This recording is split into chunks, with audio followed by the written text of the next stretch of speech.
में कहा तो ये जाता है कि उन्होंने ये सब खेल किया, जिस तरह की उनकी बयानबाजी चुनाव के अंदर थी वो कहीं ना कहीं एक तरह से देखा जाए बिल्कुल बीजेपी विरोधी थी। वो चैलेंज देते हैं अमित शाह को, वो मोदी जी के सामने भी कई बातें ऐसी कह जाते हैं।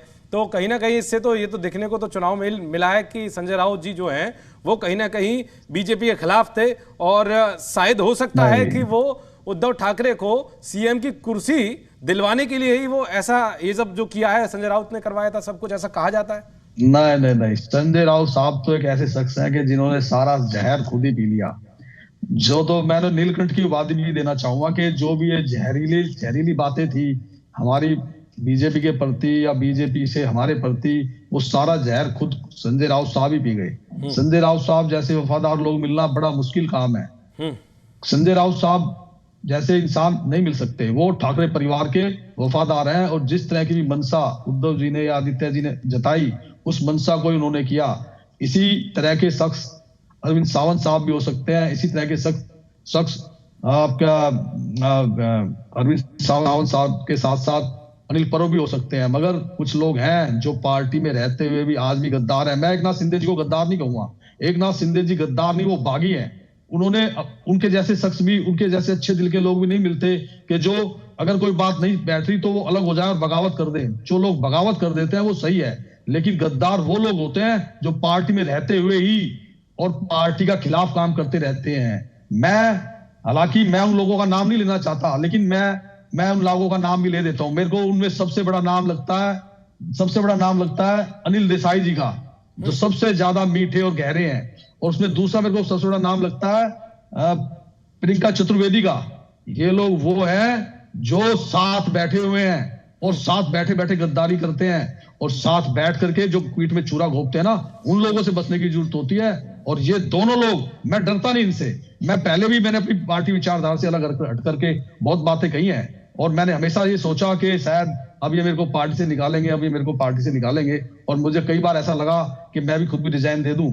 मगर ये एक शर्म ठाकरे परिवार में रही कि उन्होंने मेरे को पार्टी से नहीं निकाला, और ये शर्म, इस शर्म का मैंने भी पूरे इज्जत मान सम्मान से वो किया कि मैंने कभी रिजाइन नहीं दिया, क्योंकि मेरा पूरा मन नहीं बन सका कि मैं रिजाइन दूं। तो ये दो लोग हैं गद्दार जिनको मैं बहुत अच्छे से जानता हूं, अनिल देसाई और दूसरा प्रियंका चतुर्वेदी। अरविंद सावंत साहब, संजय राउत साहब, अनिल परब साहब, ये वफादार लोग हैं ठाकरे परिवार के, और हमेशा वफादार रहेंगे। ये अपनी जान दे सकते हैं मगर ठाकरे परिवार के साथ गद्दारी नहीं कर सकते। तो सर जो आप बता रहे हैं गद्दार, जो आप एक बता रहे हैं कि ये लोग जो गद्दार हैं, तो आपको क्या लगता है जो और पार्टियों से जो यहाँ पर आए हैं उन्होंने ये खेल किया है शिवसेना के अंदर, जो असली शिवसेना थी अब जो उद्धव गुट बन गया है, उसमें उसका जो खेल बिगाड़ा है वो उन लोगों ने ज्यादा बिगाड़ा है जो कांग्रेस पार्टी से आए या एनसीपी से शिवसेना के अंदर आए हुए। जैसे आपने बताया प्रियंका चतुर्वेदी वो कांग्रेस पार्टी की प्रवक्ता रही हैं, इस वक्त वो शिवसेना में है उद्धव गुट में। तो क्या लग रहा है आपको प्रियंका चतुर्वेदी का लाना और जो कई नेता आपने बताया वो वही खेल बिगाड़ रहे हैं उद्धव शिवसेना का? सबसे पहला क्रम में आता है इसके अंदर प्रियंका चतुर्वेदी का नाम, आप लिख लीजिए। आप ठीक है कर देना, आप जो करेंगे देख लेंगे। सबसे पहला नाम है प्रियंका चतुर्वेदी का। प्रियंका चतुर्वेदी 2019 में जिस वक्त इन्होंने कांग्रेस को छोड़कर ये जब आई थी शिवसेना में, उसके बाद से ही कांग्रेस के साथ रिश्ते संभलने और बनने लग गए थे, और उसके बाद ही सब कुछ ये हुआ है। प्रियंका चतुर्वेदी ही है, और उसके बाद अगर प्रियंका चतुर्वेदी ने ही कांग्रेस के साथ नजदीकियां बढ़वाई, प्रियंका चतुर्वेदी ने ही कांग्रेस के साथ रिश्ते बनवाए, और उसके बाद अनिल देसाई जैसे लोग मीठे लोग होते हैं, मीठे लोग, और जो मीठे होते हैं ना और मीठे बनकर के अपने बने रहते हैं और उनके साथ वफादारी दिखाते हैं। गद्दार कौन होता है? और गद्दार पीठ में छुरा कैसे घुसता?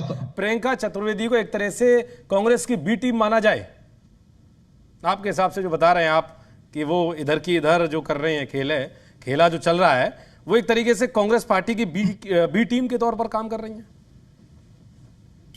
एक बी टीम तो फिर भी वफादार होती है।